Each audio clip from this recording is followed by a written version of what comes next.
emerging. Awaya say, awaya. Hey, hello guys, hi everyone, how are you? Mugamba mtyane nga chechiriwo tuyingiddewo banange tuli mu vibe ya kulya mmere. Bondaba mu epuloni. Nesunze mmere. Gwe tuleeta anafumba mmere oba anaatokosa mazzi ga kunywa. Ffe wano kyonna ky'ogamba nti kyogenda tukoleramu kye tukola. Ssa tuleeta abantu bammwe abo ne tubaako ebibuuzo ebitonotono ne tubabuuza naye ate ffe wano tukozesa emirimu. Tukukozesa ku bintu by'oludde okukolako. Batoli we tukuleeta oli wa ddembe okuba n'emputtu ne tumanya nti oyo ng'akula yalina emputtu agaanye okukola emirimu. Nga tukulekerayo naye nga wondabira wano wabweru nga bwe nnyambadde a day with Shifah. Leero olunaku lwe twalonda okuba nga twewaayo.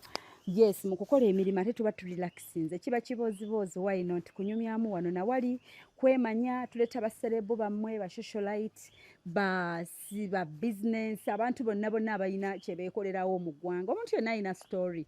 N'oba talina kye weekolerawo mu ggwanga but nga you have a story gy'oyagala okusharinga naffe.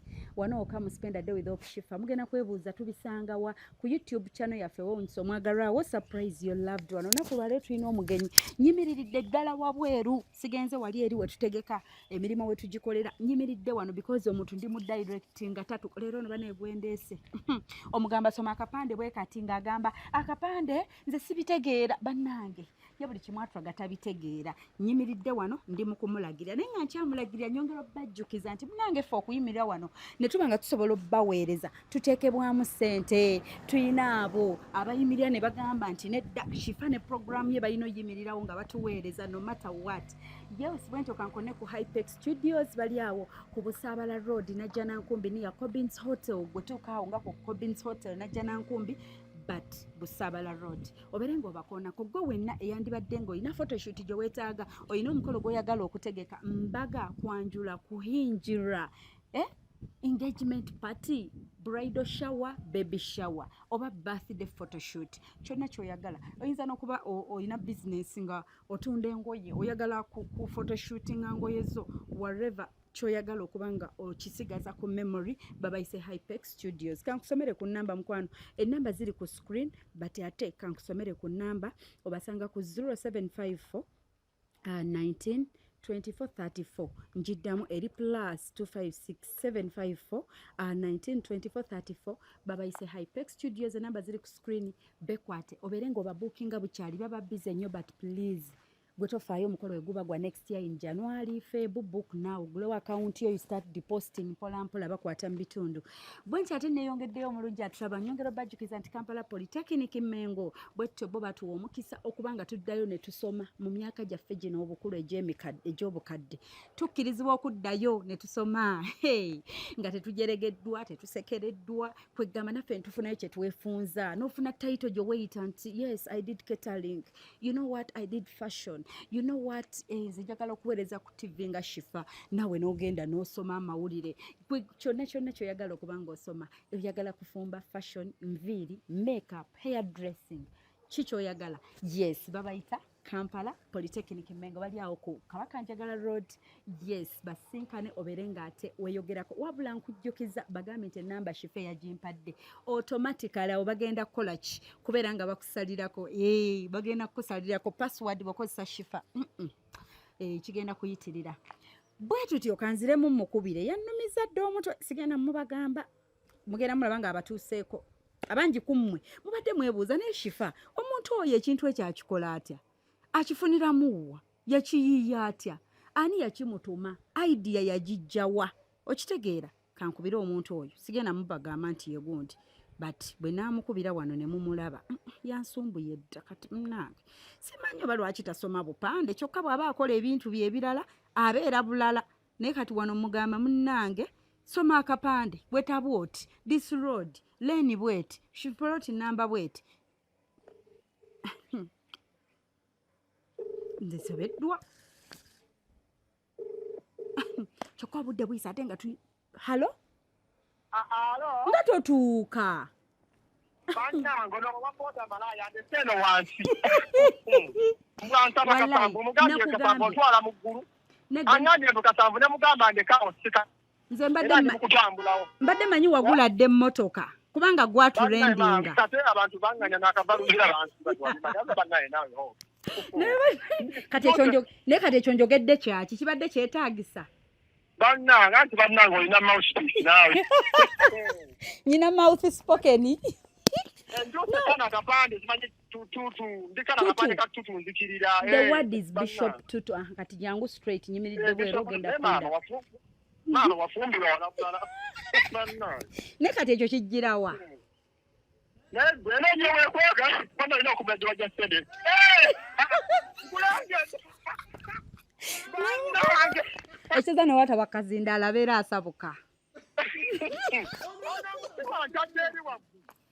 Mukama Katonda. Tuuka. Naye bannange.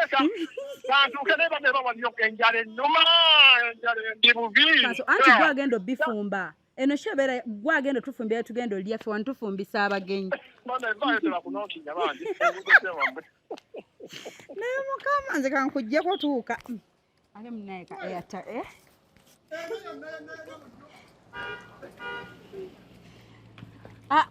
nenga ki ekiriwo?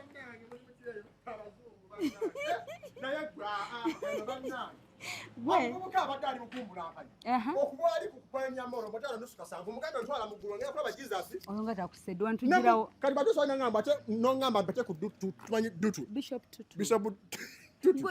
Nangamba bate mwongeremu 2,000 ne mugamba ndekaawo. Nokatambula. Nekatambula nze nampulira ndi so good band empire zinzi. Tonoonye essaawa obudde bwonna lwa kusaving 2,000. Kusaving 2,000 sasa 2,000 is very important. Banna twatandise. Twatandise. Bannange muli mutyaba mikwano. Eseza lwali weetaagisa kana akantu. Oledde weemala oli self-contented. Self-contained. Nkwatiraako bannange wanta amaggwe naye bani zange olya zaabwere lwaba ntandise okuba n'oli mu kusimba amanyi kifo ky'okwatira. Bwe ekiriwo? Nenga sirisia bannange ntuuse yenze atatya denja atatya biduduma oba tuli ne hope Shifah. Spend with hope Shifah. Tugenda kubafumbira akatogo, tugenda kubafumbira omugoyo omuganda, emmere ensibire ku gundi njagala tukole n'emmere y'abalongo. Ebeera akatogo olumonde muwogo bikigiba abaana abajjo ne balinyira mu mulyango. Ani ageno jjirya? Bano n'omuwala omunene. Abo bali okufa obufu. Abashami events. Amatoli etogire emmere. Abakulinze abo be bakuyamba. Eyo gwangambye yagala okunkwana. Kola gwangambye mbwanjagala ndavingo. Oyo yakuweereza nti akambe kaliwa kino kiriwa yabikolako. Kakasa nti ompe ebintu nga bikwatagana munnange. Nisoko obuze ku bawagizi ba Shifah. Nenga musimu kyabasebwe ne banyabo amanya bamutya Mr. Ken nga bulijjo. Leero tuline spend a day with Hope Shifah. Mukalakaasa. Mukalakaasa bana erigu siragana bampe kulimpita dakati abantu abamanyinga gwe bampulire bambi. Babanga abantu wale eri bambi ati Mukalakaasa babanga abana abemumbwa ababaana. Atolozo yawukanye nnyo nabo. Nati nze byange biri different now. Yi bannange. Wama byebimu. Sebyebimu. Manda yabakuchidde mbadde mugoba. Taina chakola naye omutima gugamba byebimu. Yose egamba kirala. Nenga Ken babuzeeko abatulabo babuulire olunaku luno obudde buno bwe tusinkanye kikyogendo tukolera ekyenjawulo. You people abantu bangi bazze bafumba mulaya bazze bafumba nenze nembagamba ngenda kujja era like bwenaga Hope Shifah njagala ku program ye banenso kendage bana abantu manyo kola ki manyo okufumba abantu batulabireyo mu kubo ku street nga tutaye ne bagaba bane banabaka ba nze nakwane jjajja wange nga manyo okufumba chai kakawungeza kali kakajjaja naterako akawogo olusi nakusigirwa ate bambi yetu babanga na mugati buno bugati bw'ataano. Emboozi eno batuginyumye nga tugenda mu katale. Tugende mu katale. Tuyingire wano tusimbule mu motoka. Wano nafulumye naye nomanye ekiriwo ekisesa bano batera okunsekerera. Kandabo banaawo nsekerera. Bwe manzikirira wano ngandi mu kakondo ngenda bwenti. Mannange obanga kulaba Ssaabasajja twagala mukuba mugongo. Ati munange labayo kana kakondo bw'otunula eno obeera bwoti. Obanga agenda ogwayo. Kati bw'otunula eno bwoti. Naye bannange. Kibeera beta. Haji alya bulungi. Tosala toza kukyala na kubala baana. Kuba abantu tebabaleeta waabo. Omanya katusimbulirewo tugende mu katale. Bannange tuyite eno. Nkozi ogambye ogenda tufumbira chai. Bannange njagala kufumba chai baneggulawo. Yeggudde dda. Engeri omuntu gy'akyala n'afumba chai omukalu. Chai andi budde bwa kawungeezi. Evening tea. Ka evening tea. Oba tufumbe wanne doli. Nyangu nnyo. Tuna kufumba nga kiri super ngaki ngaki simanyi mmwe kye mwagala sagala mutwekwase kubanga jjukira for evening in real life abantu basula nga bakkuse nnyo oshegere budde si bwakukutanya takuse misana abireke Isaac ojja n'ensawo yange so katujjewo tugende in the market osula mu kigagga zone bannaye Shifah chai omukalu ng'aliko ebirungo ekisa kati agula birungo bya chai na bya kunywera ku chai okay fumbirako ekyokunywerako kyaganja tufumbireko bambi gundi batera kuba yakufumbirako yajange yafumbirako bambi kasooli naye kati tugenda kumujja wa kasooli so tunagenda kumujja tulisizeke katulikira what is katulikira obubere embere popcorns zobaita katulikira baza katulikira andiza tuli ngozitadde mu kasepiki kati n'ekyo waliwo omuntu ataddanko waka n'afumba embere engeezo abasinga zigula ziwedde bangi nnyo anti ebintu byayonooneka kati nekyayi agula wa 5 wa mama Nachi ayina ebiniki emaze emyaka 7 tajooze ng'ayongera lunaku ayongerako buwongezi ku binika ku binika kati anti aba agamba binika efumba kyayi omukalu ajooleza eki efumba mazzi kati Ken wangi nyina kye neebuuza n'abalala kye beebuuza watuula otya wansi omanyi nze omu ku bantu be baali batenda abalina TV show esinga obukambwe nga buli omu akubuuza Shifah tebali kuba Ken watuula otya noyiya idea ya Mukalakaasa bannange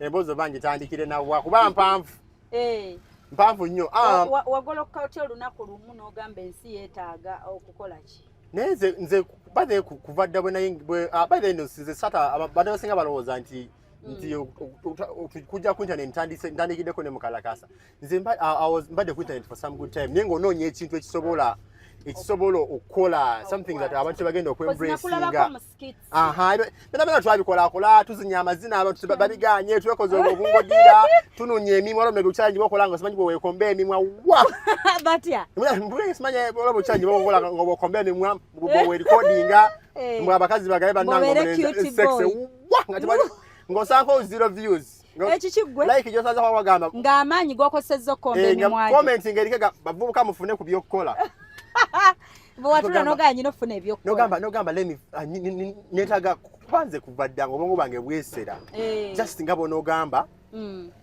nti oba tonnaba kufuna kintu oba tonnaba kutuula wansi kulowooza kikyo tekedde okubanga okandetuka ekiseera nga ngamba kyakanze sijja kusobola kati kasooke mbe nga I create something for other people nembeera nga nsobola okuyiyiza omuntu ekintu kati ng'okolera abalala tukole kano kagundi bwe kati kola bwoti kati nze nga olwo neraba mu kyekigamba kyakanze kyange kyakoze eki kyagaana but with time mu lugendo awo nga tutambula nina disappointment gye nafuna mu bulamu was disappointed by someone neŋŋamba but I think it's high time nerowoozeeko nze nga nze manyi like tubeera n'abantu nogamba Shifah I think njabika nja kuyitirawo ku Shifah ono kitegeera kamubeere wano ku kido yes nja kuyitirawo ku Shifah kumbe nga mukama katonda buli omu ogamba oyitirako naye agamba tajja so kati bwentyo bwe nnali you lacked confidence yes kati ngamba I can't do it tekamu etaano siso akikola nzekka nina okuba nga nagwendaye kale bamanyire ku oyo kitegeera after getting a disappointment in life neŋŋamba I think it's high time ntule wansi manye nti nyina kuzimba nze Krista Ken nezimbe so nina omukyala mukwano gwange atunda bizigo wamitaja Zoos Beauty Glow yalina client we kati after me being disappointed nembeera nawe mukyali wange nga tubeera tukola busikiki era promoting account biki bwakuwayo obusente so she got a client one day nga bono client we nga yali wadda nga yamubulako omwaka nga mulamba nga takyamulaba namugamba bannaye nga wali wabula nagamba mwana gwe nafuna ebizibu nga sikyana sente zigula akazigo okuweeyisa ku face kiki nti waliwo omuwala eyanzibira omusajja muwala mukwano gwange yabba omusajja n'amutwala yakati nakakomawo ne kampala nali neevaako nga nasiraana nagamba mpulira nga neetaaga omuwala ono mugambe ebigambo ebindi ku mutima nesimanyi wenteekedwa kukola ki bwe nnyinza kumugamba ate omuwala oli amanyira annumba n'okunnumba oluusi n'anvuma abampeereza message mikwano gy'abawala kati nze muno mwenjogerera nnyo kati omukyala ngagamba mutumira oyo Kenya agenda amukugambireko jaziruzinga yagamba yagamba mutumira oyo Kenya agenda amukugambireko kwenti bannange bwaba asobola zina sene zansaba nja kuzimuwa kuba oli omuwala bannanga nsusseeko alekerawo ayagala omuntu amugambireko alekerawo kubanga amanye wako yes ngawulira ino obulumi mukyala Hajati bana bebikirira kati awulira ngate okuwanyisaganya bigambo n'omuwala ono naye ngate awulira ayagala amwatu ate nga ayagala amugambe amwatu ekimanye nti yamumanya mpulira so kati omuwala ekyo bwe kibeerawo ne omukazi n'agamba nti sente meka nze manyi tuli mu kibooziboozi awo omuwala nga simaira seze nna kumugamba ne mugamba sigumanyi ne mugamba emitwalo 2 omuwala omukyala ngamba soma enamba yo muvubuka gwe ng'omanyi oyogedde na kimulemesa nga manyi tuli tulina mu kiboozi nga ne bwe yandikuwadde 5 osegeera kati ng'omukazi aŋŋamba nga ngenda okulaba nga kamesagi tu ng'otaddeko emitwalo 2 mpulira kati nga ngolo jaziru omukazi bwe yamalo gega kati abe akolera mu kinamwando eyo wansi bisi atunda mmere ozo otyo kati nze ngobongo bange bannange naye abasajja bambi abafunye mu sente kati babe motoka ja bannange bannange bakolanga naye ffenna lumedda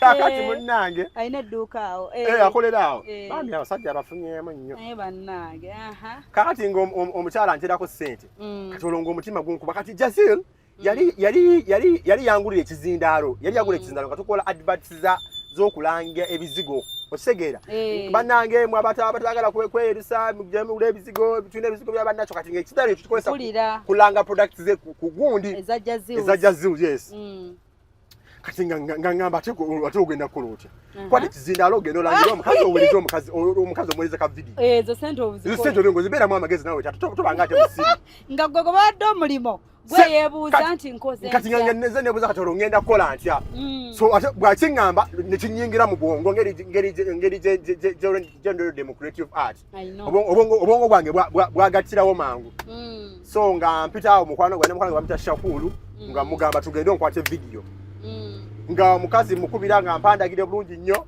nga ntuusa mu kinnamwandu mujjayo omuwala yamutwalira musajja waakolera nga ndikodinga ka video mujje baleke basaba ne banyabo abatuuze mu kinnamwandu muno mulimu omuwala gwe bayita Aisha munno wabba omusajja wa munno naye munno munyiivu gyali agambye lekerawo okumuwerendereza ng'abawala ne bamuvuma n'okumulangiranga omusajja bwe bawamubba mubbe ne tomuvuma lekerawo okumuvuma ng'ekinnamwandu kikwata omuliro nga babuuza Aisha yaliwa dala okubuuza yani ate gwe wavuddewa bannange awo navawo nga nfunye nga byewo ennamba z'abantu nga 5 kati bwe mala okulikodinga ka video tuvaayo nga weereza omukyala ng'asiima nga nyongera nali sina kyenkagaza nga nkukoledde omukazi muweereza ka video nga twawukana nga babigo nga mpeereza n'emitwalo emirala egi etaano nga bannange weebali wabyo muŋŋambidde nga tulivaawo nga nzira mu sikiti zange nga tulikodinga sikiti naye ka video okumala weeks ndowooza nga 2 kati Shakulu nga ŋŋamba negwe kelwa kitogula akawunti yepya n'opostingako eno video olwo ng'amaze ogiraba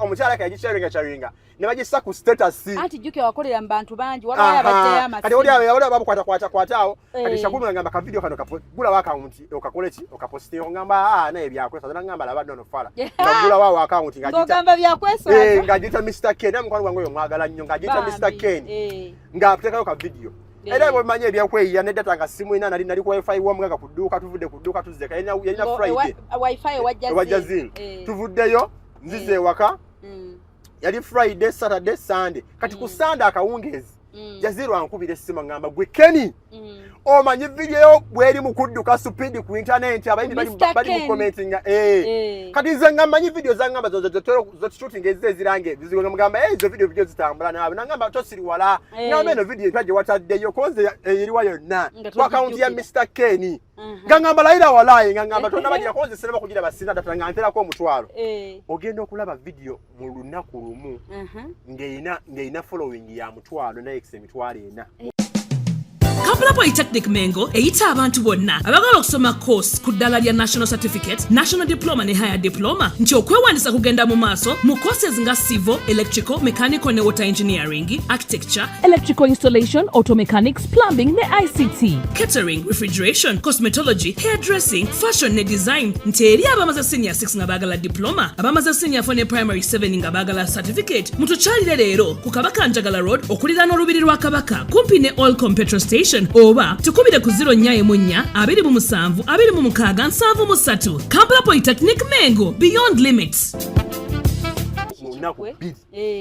Nengamba kiki kino sikiraba nga ekiri mu inbox banange nange nkwagala osangibwa banange gundi nange njagala ogenda tuwe gundi omuli business woto we yatandika nga simanyi sente tuvuze ndakunda kubanga nsaba muntu kati era bendakolera abasooka bambi tuva kati beyinga zakyuka nali nyise nga ate kati banenga wakyusa nga nali simanyi sente nga simanyi sente ndakunda gamba muntu ti percent nga simanyi na business nga simanyi na buzibu buli mulimu simanyi na bulungi bugulimu nze nkola nnyumirwa bunyumirwa mpulira. So that's idea ya Mukalakasa we kola ki bwecho bwejja in my mind. Next thing nakenda kumacha nentula wansi mbone nchirowooza ko nyenye ngamba kati kankole kyajja buziba bu nekaga nga nkutte kizinda. To wakimanyako mwaka oguwedde. Omwaka guno liba Mukalakasa. Saakimanya nako. Nana soka nakutyango ntya nokola ngambe ate nga nfudde bannange. Nagenda nfuna obuvumu mpola manyi bagamba buliroko wali abantu abajja nakunyumiza story. N'owulira nga mutuufu wotakolera muntu oyo olikene ekikyamu. Nga naawe okiki. Ng'owulira obulumi kyova abasese nga batu bagamba neggwe ng'oyambala obusungu babakiraaya nti bo. Buba ng'obwatuuse osinzira n'okola ne bwoti. Ne mugaka kanko ojja tulaba kimafia. Waliwo omwami gwe wasanga ng'afuluma lodge ku wa boda ye yeri mu 1 million plus. No soko kola what kugango olingo agamba nti gwe bappa ngampulya nange obusungu mbwambadde omukazi yankwase nnaku ku mutima omuwala yamukuza mama abo yafanga oyagala bba wa muganda wo ate nga twala bwe kyesimbisa amannyo kugamba nempulira nga omutima gwange ate nengamba bannange kati olaba nze mpulira obusungu olwo yatwalira omusajja. So that's how the idea came out. So kati okuva bo wafuna idea eyo n'okitandika obulamu bwo bukyuseemu butya ky'oyinza obulamu bwo bwakyukira ddala lwakuba nti obulamu bwakyuka not in a good way. Yes nti kati ekintu kyengezako okukola kincreatingidde ba enemies bangi kati soka ebirungi kale ebirungi I would say kize buli nkola client wange nangamba ekigambo nti bane Ken we bali mukama kuwe kyosinga okwaga kinkoledde n'okusinga bwe mbadde nkirowo kye nayagadde nti omuntu kyalangamba we bali nnyo onyambye kugamba oyatula yabaawe use ku mutima. Waliwo omukyala gunasoka ddala kukola story nange yankwatako nengamba yes kati katandika okunyikira mu mulimu. Omukyala ali London eyo bamuyita Magi bwe yali mu bufumbo ewa Bayo wane Uganda bali babeera neyo Masaka. Nazaala we yamuloga obutalaba ku mwana nga buli mwana gwazaala afa naye nga tamanyi kiki kitabaana nga nazaala we kanyini basiba kubasa naye nga nazaala we kitabaana akola ki akimanyi kyokka nazaala tekyamumalira ekyo n'amuwunyisa ekivundu omukazi n'awunya ekivundu okumala emyaka 7 mpulira oluvannyuma ennyo olw'okutambulako ennyo ne bamugamba nti bonna ebintu byonna ebibadde bikutukako nazaala yabadde akola ki yabadde abikola ng'amulemesa mutabani we ng'agamba talina kubanga olw'okuba munnamawanga talina kufumbirwa mutabani we.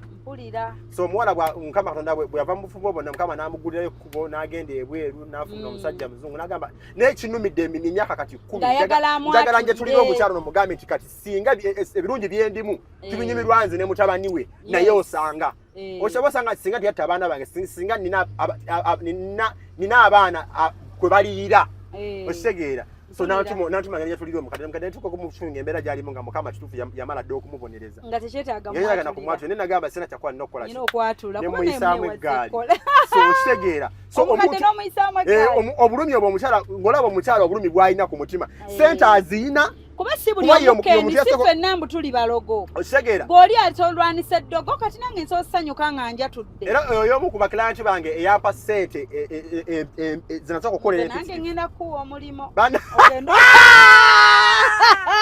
ate kati gwogugo olina ogukola nga ate nnyongeddemu n'ebirungo ngenda gwe ngenda kukolyako ku bwereere tompa yadde 10 ogenda onja tulirira ngende mukuyisizeemu eggaali nga nkambe nnyo mubagambe bannange ono omwana muwalamu mwesonyiwe kakati Ken mbulira ku bizibu by'osanze mu kintu kino challenges zensiza okusanga kuba we tusinga okutya abafaani bo ja nti kati family yange atandise okuntiirako yo nga olaba tukola surprise nga tutena birabo ssanyu ne basooka batugobaganya n'amajambiya kati olwo gwazze nga ne gundi eriko Mukalakaasa kati otuuka awantu ekyasadde okumpuliza obubi it was even last week on Saturday nagenda mu bbaala emu ku bbaala gye mbadde nga nziza ngendamu okunyumirwa tuuka mu bbaala nze ne bakyali bange nanya ne kashuwa kange kapya gwe gusoose muge bebi tugende mpulira olye ku sente nga ne ovulo togyambadde ndinze Keni wa bulijjo mpulira kati awo ogenze nga Keni Lukyamuzi tufuna tebo yaffe bulungi nnyo balete byokunya fisani okunywa kulaba nga abakyala bafuluma batandika okukwata obusawo bwe bekweka bati mu bbala bekweka bafuluma mpola nga oba baleka balina ekisali n'olowooza oba kiki mba ndi awo nga weyita ngamba manager badde asaba kwogera kwonna ne muga nti manager agala kumpa mulimu kulanga bbaala mugambe jjo wano wendi manager nga janga munayi bbaala ete olaba nga bagyeko music ekiki olaba nga manager janga Kenya bbaala etabuse ku lulwo bali tusaba tetukuyisizaamu maaso tetukukyobodde bali tusaba you step out kukoza abantu bonna oli alina milioni 3 byebiruye oli wabuna 8 ne bonna bagamba nti comfortable with you ogenda batulira temanyi kikyobaza I felt so bad nempulira nga ate mpulidde bubi nnyo ku lwange ne ngamba kati wano wetutuuse I can't even have my own peace mu nsi eyange nga tulaba bano bapasita baani bamala ne bagenda ne babojja omuziki bajja notubanamu amabbaala nga tebagamba nti people exaggerate situations ate n'engeri kati byasigazala okunyeza ebbaala bo nababadde wiiki namba bwe batebetereza ngenda kubayisaamu eggaali nga nkambwe mba nfuluma weyita agamba nti abadde alese obuzibu tumufulumiza kati ebbaala eddemu enyume kati wano tunayitawo tutya noono bannange tetugenda kola ki mukooni boda bambisemberako mu maaso baganye tujja mujjirayo Mukalakaasa bannange kati abantu bankwesanga kyakulwanyisa nogera babakwana omukazi bw'onongana yaleeta Mukalakaasa ekiki bannange anti avuga Benz ani tufudde si bench bannange byebiseera badde ensaza ekigambo kati tokona tawulo z'omukazi omulaba tufudde nedda togwa mu kinnya ate ekiriwo owatawe anti owatawero naye tomulaba anti ogenda kusala ono amala okgenda naye avuga nga avuga piki ate mulaba ajaawo kati sana kati nzireko emabega kuba omukyala bambi adduse nami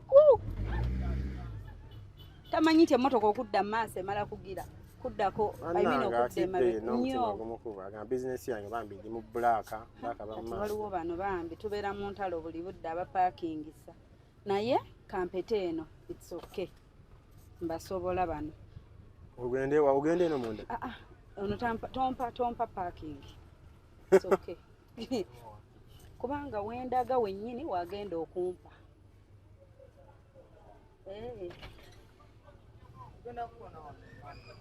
anti waliyo ya parkinze ono kyayagala nkimanyi omanyire buli kakola nti kulagirirako sente obadde bannange agenda kukikakasa olwaleero kati akuleko okoone oba tobiteekamu ssente naye kati ate ffe twayiga amamotoka twamala okitegeera kati Ken tuzze n'okushoppinga eno mu bisooto bino byola bannange ndo gyetugenda okugula gundi kyayi omukyala yanguze enkoko amazzi weegali tetulina kyakukola bannange kati mpa gundi yange egenda mu firidi bannange kati Ken waki wano tetufunyeyo gwe twatulira omanyi nange njagala ebyonoonese wano mu katale waliwo yakusakalanya nedda tulamuze ebintu atuseera nga tumwatira bannange leeta gundi ovulo yange kati ogenda kuyiwako ebikola eno yegenda mu firidi kati wafunye neya orange leero luno kotulinnye kubadde neya red nateyako kano nabo sente zaabwe zaweddeyo sijja kulamba sente zaabali zaweddeyo sente zaabwe zaweddeyo kati wafunye ya orange tokyafugika bannange obadde mu ya red naawe ya orange lwakuba eri bambi eri yali nkwafu nnyo kati bwe bansiba ne bagisigaza abasirikale bakusiba n'okusiba manyabo nga ki ekikusibya Bana nina akasomero yakamanyira nengenda. Nengenda Nanga bayo nga bali sogundi. Nekoleko yatulire nga nyirira kubanga. Eriyo okujja mwatulire ng'oli musiiwuufu. Nga totegeerekeka. Ne bagamba ayatulira. Ne gwe baatulira. Alese gwe baatulira bannange. Ng'alinga gundi Mary Bati. Kati munnange.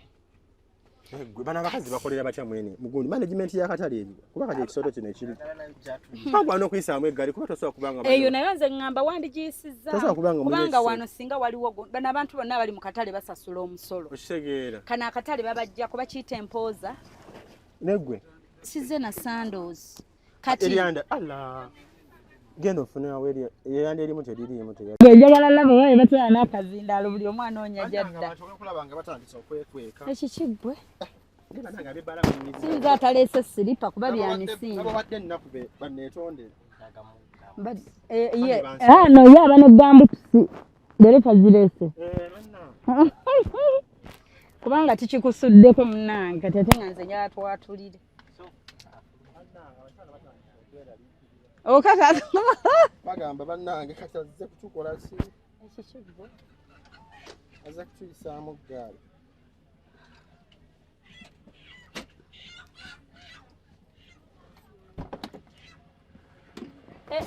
wadde n'ogamba ey'amazzi ate wano era tugenda gyebaleko omukyala yanguza enkoko eŋŋanda oyo oyo tanseera ayina enkoko eŋŋanda oyo taseera yazinguza awonye wadde namwatulira gwe tutandikirako twagala tufulume lumu mpozi tugenda shoppinga biki chai ntangawuzi nete tubende tubyogedde nako kubyogera kati tubyogenda okugula tufulume nga tumanyi twebe kwa ebirungo bya chai biri wali mu maaso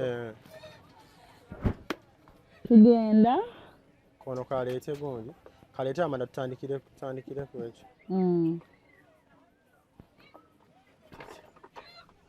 bana haje omutima gumukuba mukubira akalalo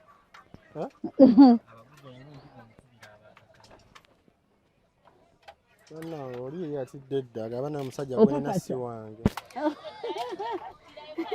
alonza baze mwali omusajja w'abandi ate linda balabe kazindaalo ani gwe nkwasiza Airtel kana bakola we bati nabatuggyeko yena nteraako mu nsawo yo nkwatireko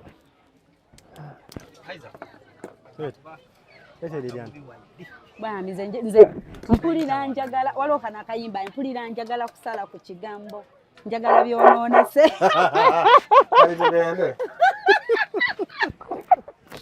tukole gundi egenda kati mannanga abatulaba tuze mpulira saagala mirembe njagala kuwakula ntalo nange kandabeko entalo bulijjo muŋŋamba nti nze nantalo mu show kati nsanzeeyo sentalo tuzze mu katale k'eggaba wano nno kabako we yajja omukyala afumbe we dumuna yava wano buno buko tuli layira bannange omuwala ne wabuukabuuka bana wa mu katale naye tuzze wano kati tugenda kutandikira wa kati tubuulire gwe byoteeka ku caayi tumanye gye tukwata tudde eri maaso njagala gundi njagala omujaja njagala budalasini ekisubi n'ekisubi byoteeka ku caayi n'entangawuuzi ogambe tugule n'obuberenge then n'emberenge buno otuka tugenda eri maaso naye tulina okuleka akabonero nti twabaddewokko mu katale tugenda kukolawo ki wano mugambe otera okugula ebintu ngula eno nejjo nabadde wano kati sooka ondage kubakuguza ebintu abakuse ng'ogamba kuno oyo bambiro yanguza yanseera nagenda simatidde omutima tegwali mu mativu gwoba onsongerako gwe mba ntandikirawo ndi ku kyalo mulate mulimu ababbi b'abasajja abasinga okubba abasajja bali mu butale buno abakyala oliyo omutima gwamukubye dda bannange yebongambe yakozesa atakuwa sente yoyo sebo kati golowooza walya ku ssaza aba walya ku nadizi wamukwana bali bandi bali mu laavu yaabwe beekwana beeyagala katugende tugule ebintu tuyitewo bw'oba oyagala enkoko gwe kennyini kuba batugambye gwosinga atunda kyoyo enkoko oli naye oba awamenvu naawe aleetera amenvu amato ono atuguza amatooke naye beekwana n'oli ow'amatatu naye tusooka tugende tugule ebintu gwe ndaga buli yali akusedde mu katale muno ongambe nti ono yanseera nze mukuyisizeemu eggaali kugwerere kuba kati bannange oli mama ani gwe songa ku buli yali akusedde mu katale muno ngenda kukolerako ku bwereere nze bannange era mumwetegereze bw'ajjangamo temuddamu okumuseera ebintu ono omukyala yafunya mugalakozi bannange mama ekizigo kituddeho omukyala atuguza obummonde yawa obummonde bannange mama toopyo gwe bannange obutungulu bwammeka bannange kanzije mbakubira akalango bambi obutungulu busobola gwe olwo wali yaguza Isaac ettooke lyaganye omumyuka Isaac ani yaguza ettooke lyaganye okumyuka gwe kennyini wakati bannange okozeseza abawala mu katale bonna bamazeemu tolina yadde ekikumi kyobawa nabyo ebirungo wali eri bwe tugenda wali ebirungo bya caayi wewale tugula ebirungo bya caayi n'ebya piraawo gwe nagambye ndaga ku muntu eyali akusedde ekintu mu katale muno nze kukolereko ku bwereere nesooka kati banne njagala kulaba abatwala akatale akatale bandi bakalese nnyo bakanigirekitinze bakalese kali akatale kajjudde amazzi ye gwatwala akatale bannange ekyekirevu nza twala gundi ero siga kyalo ono atunda ebirungo bya caayi eby'omuceere wamma maama njagala naye ng'alina bigundi dryes njagala gundi kati gundi gena mujja wa you want the flesh byonna mugambe omujaja n'entangawuzi iri ali flesh n'omujja kati tuwe mudalasini otuwe ekisula ekisula nedda tuwe mudalasini otuwe n'entangawuzi mudalasini oli ow'ebikoola oli anti alina ow'egundi n'owewa mwanga mwina India na China America alaba naye bw'alamu America mumujjawo Singapore Singapore yaliwa mugambe ye aliwo omulungi owe Singapore aba tufudde ku caayi ane twagala wa China muli kade baga tugenda kupirawo master mpo oli nedda otoza tugenda kufumba caayi wa masaza ono nedda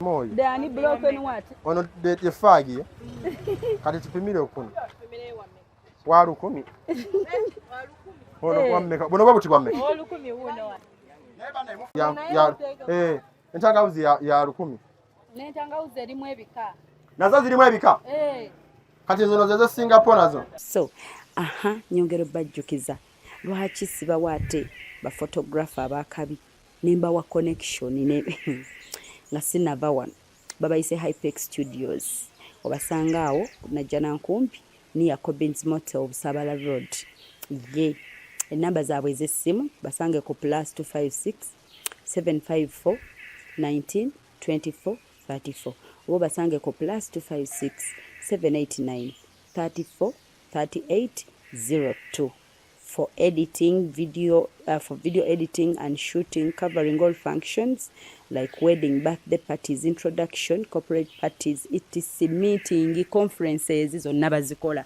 nobo ina gwenga just ina meetings zozokola nengo yagala zibere covered bobo ina housewarming oyingira nyumba yo byonna babikolako mikwano bekwate babayise Hypex Studio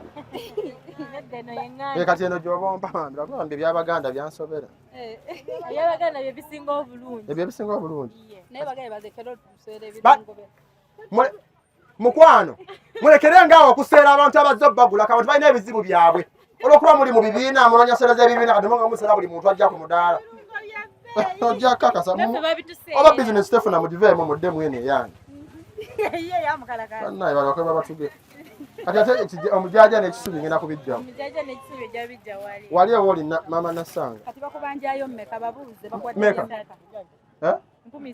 13 bannaye kwata leta balance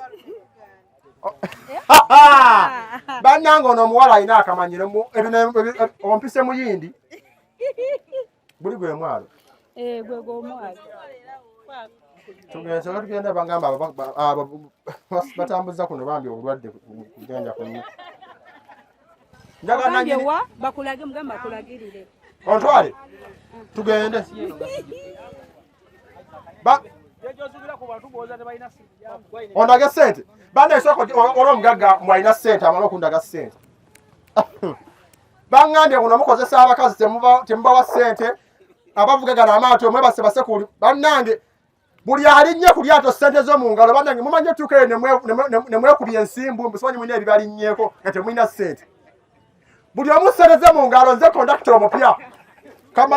Kamalato ogenda ku lyato. Buli omwanda ge sente ze mu ngalo batukere mubavuga ne batuse mu nnyanja ng'ennyanja etandise okutabuka ne bagamba simanyi sirina sente zagudde mazzi. Jayo sente zo mu ngalo maame. Abana bano mukadde muyaye agambiddewo omwana nteeka mu biki. Ogambe naye ompisa naye kupa kusena ebeeramu naawe. Badala kuvugamu ompe kusena atozisa bana. Bane bagala kunvugamu. Soka tugende ku lyato. Life guard eriwa. Mwezi lizizo naye nze nvugira sente nyingi. Mwolere mba nvugira sente nyingi. Mukwano nze byange byonna mbeera ku bya bwereere. Labano ojja kutya ate gwe bakuŋŋambiddewo. Gw'okyasinza okukwala buli mukazi wamu ne kuno ku mwalo. Bakazi bonna bonna bakozesa tonalina ekikumi ky'obawa. Kendeeza ezo empisa embi mu musajja gwe. Beera wanji wamma. Naawe yakozesa. Kola bano omusajja wuno naye abyogera. Abirumiriza. Bannange gwe. Muwala wo okinga nobeera omusaba. Banna tugenda tunonye byenna nonye. Mama tuwa omujaja. Tolina. Ono. Eri wansi.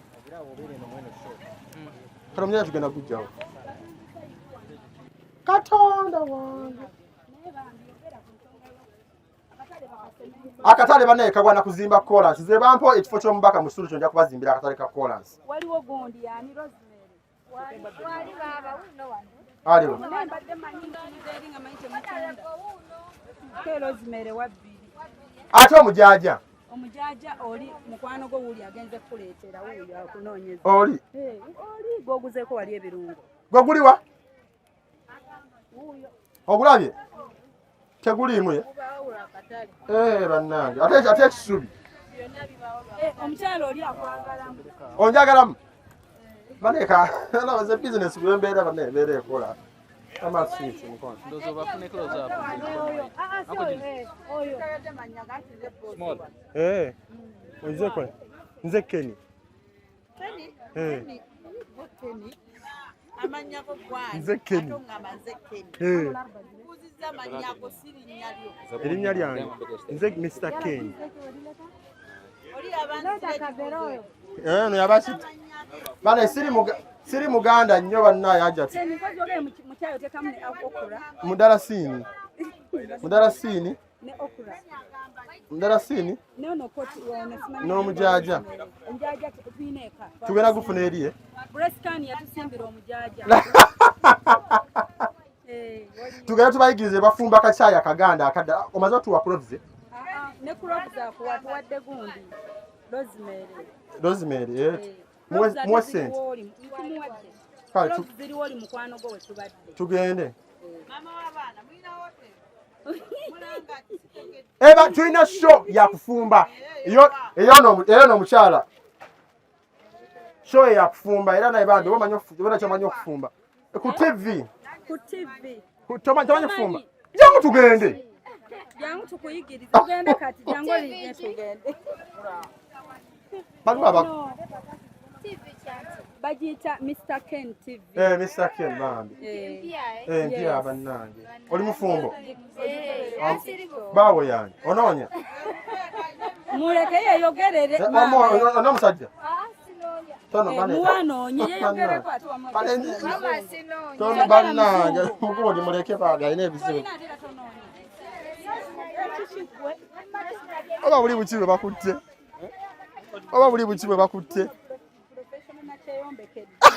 Buli muno ba professional.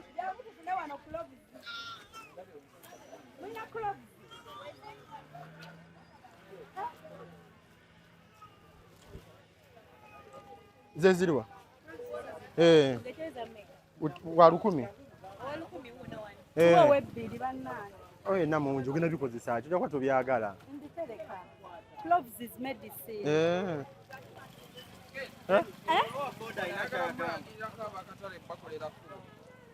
Akatale yagala bakola kubo.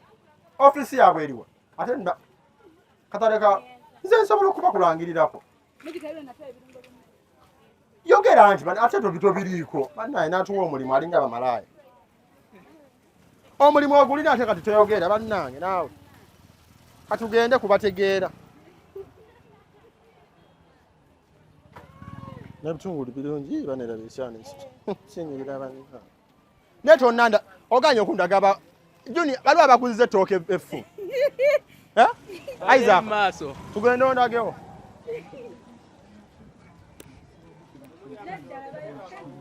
Muno mwenyine mwinzo ba molinga ina munno gwayagala. Yeramba wadde offer.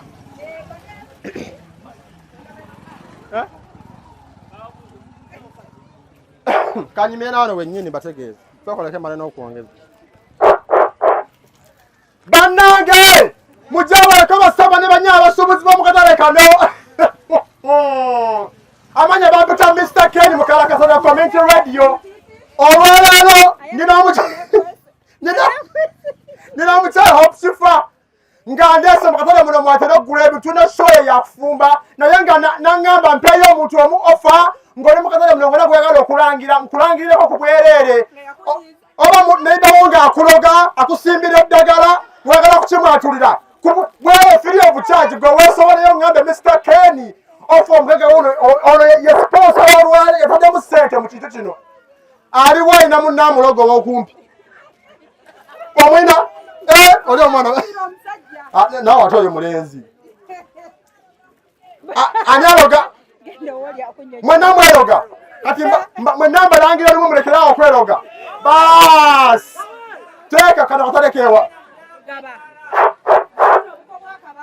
kwoli tugende mujja baleka basoma ne bannyabo abasuubuzi bomu katale kaneno nfunye information okuva mu nsonda zonna nga kyeraga lwatu nti mu katale munaano mwe musibuka eddogo mwe musibuka mmindi mwe musibuka mu kika ky'eddogo kyonna ono w'ekyammanga alaga ono weeno n'oli maama alaga oli n'olwaki muba mweroga bannange mwekakkaneko nedda ono omuvubuka kenyini akyogedde lwatu nti baloga ono maama ow'ekyemmanga oyo kenyini akyogedde oyo omuwala agambye mbu baloga oli ow'ekyemmanga ate naye batuwona lwaki muba mweroga mwana mujja kufuuna ne Uganda ngazi bw'oba temusobola kweroga ebyokweraga birwawo mwette bwesi mwekiringe mugombulaga omutuge bane maama gwanya kuloga ngamba gwe njagala kuloga gwe kenyini bamutologwa toli mwangu bane nange nkulaba bane yakatabana byebyo byange mudde basindira bamaze okukola bamaze era nemotoka wabodaboda wange abeera side kuba olusa abantu bajja bangoberera nga ninya boda mpaka masindye mu kazigo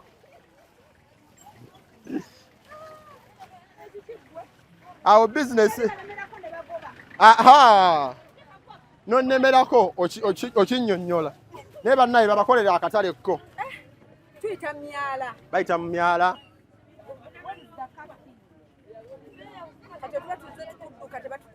baba batukutte tova nze emmotoka nazivaako mbeera na boda terwawo oyogera etokota ate asigaddewo ate ekisuuzo naawe ani aganye okwoza ebintu bane maama namwanje naawe olina olugambo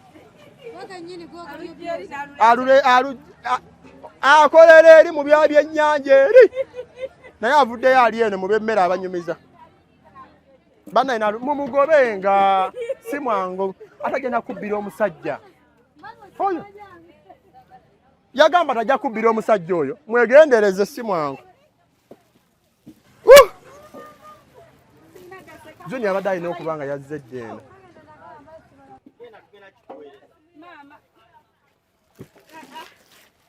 Bw'oba bulwa tebalina gwe beerangira obasalako ekigambo. Ate bati balina gwe balangira kati ng'obatabula. Otabulawo emmanga n'oweeko. Oyinza n'owayiriza n'oba ono yaŋŋambye. Nkugambe. Nga sitoola ebulabuse.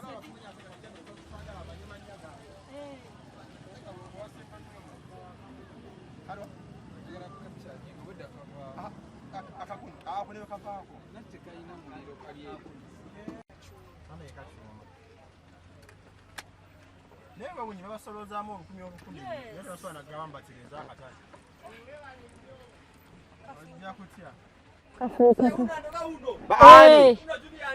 Junior, but never Junior. Banago mchala Obanang, Nigo bagala. Omushala w'ebizigo bambi. Aliwa. Gundi Jazil.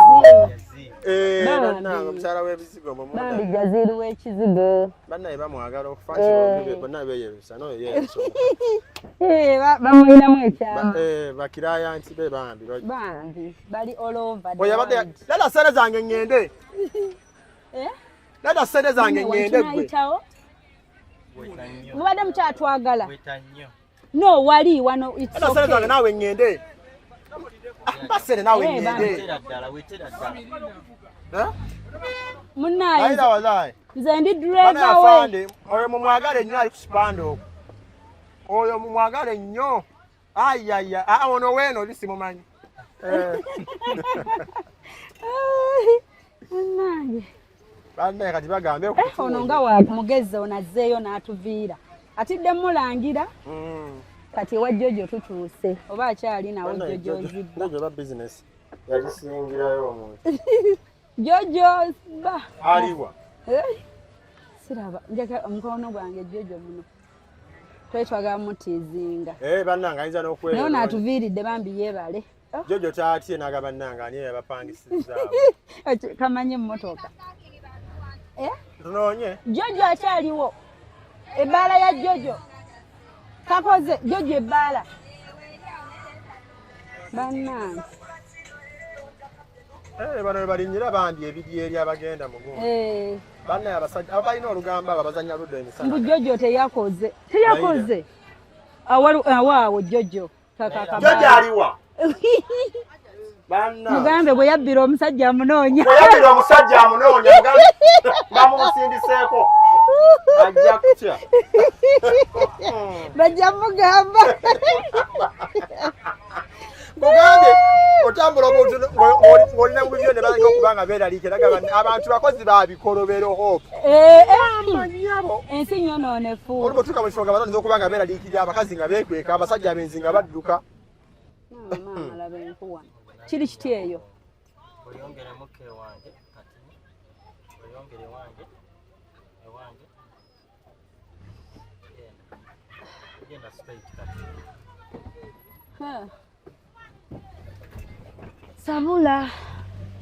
Kati eno gye batemera empuuta. Gamba mube empuuta eno side yeno. Bali wano. Mumanye tuwe empuuta etaweze bagamba. Batuwa ne gundi ebino ebigumba eby'omutwe. Bannanga abawuuta. Babeera bawuuta. Twabategedde. Bonna beeraliikirivu. Tewali kyekiriwo. Mulekere okubba. Balekera okubba ebifi.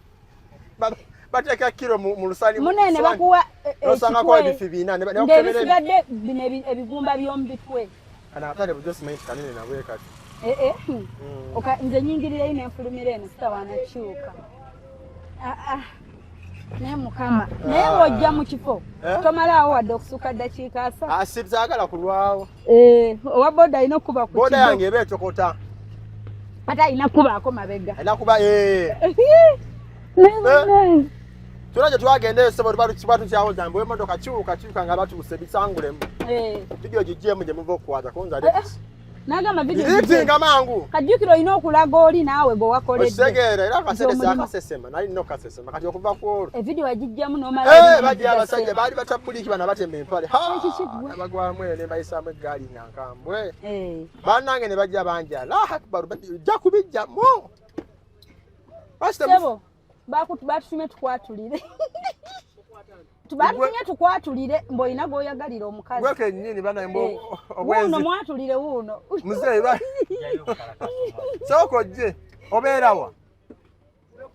Kuno ko muzeyi ba ku mukazi wa. Lwaki tova ku bakazi abakulu? Yewera ate ye moto. Ate mbuno oli mune mbuno bwaffe. Ibanaye. Abakulu tebasaba ssente ekikigwe. Bayi tetukyakwatulidde kuba nawe kenyini. Naye kenyini kyatulo. Yetaaga kwatula kuba naye yennyini. Ye yatulira. Naye bannange nze sisobola era ne wano obadde nga ŋŋamba nze yakutisa embu twatulire abantu madde nkwekwese mu ssaati. Ate kati nze ntunula ku ggwe n'eŋŋoma kuba emisinde gye ndaba bakutwala ngamba olaba tebakutemanga. Naye kati ate naawe nkutiirako bannaye nze waliwo omusajja gwe twadduka n'amala n'awamba engatto zange oyo yali antemye ebifi. Omusajja n'awalampa ennyumba waggulu n'agamba nzibye engatto simanyi atutte engatto zange kizibiti. Babeeramu abo naye gwe ng'omusajja mugambye mukyala wo yatutumye. Olwedde oba omaze omugamba nti kyagamba bonna balina ba girlfriend bakyala. Olwedde alina n'abaana ewaka omukazi ali mu kiyumba. Naye ne nkugamba akutumye mukyala wo n'otabuka. Olwomanya balina bayitirivu. Kati ekyeza be yawa ekyobukyala bangi. Kubanga bonna balina ba girlfriend. Babagamba mukyala wo obaako ne gooti ofiiro. Okitegera ogamba atera kubanga ono gwenti ofiiro tosabanga bonna mbuno otyo bafiirwa. Anyway. Kugabe baklan abantu bastressinga nze baddaye guno omulimu gwe. Olaba nga abantu bagamba bonna bajja okumpa emirimu. Nseera kuba bannange tundayo bulamu. Tundayo bulamu kwennyini. Kituufu kuba naye oba omukolera ekyamulema okwekolera. Okitegeera. Ye yalema okulumba ye yatulirire. Funa twagenda emutukula. Olwo emutukula sirirwerabira. Twagende emutukula mugenze kwatula. Twagende emutukula nga kuliko omukyala ku kyalo yagula amayembe gatugumbudde ekyalo kyonna okukimalako.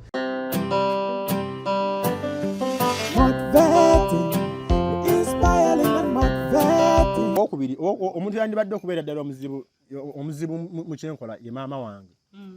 Era nakakasa nti essimu gyalina ya smart nagitta. Nemuzza ku mapeesa.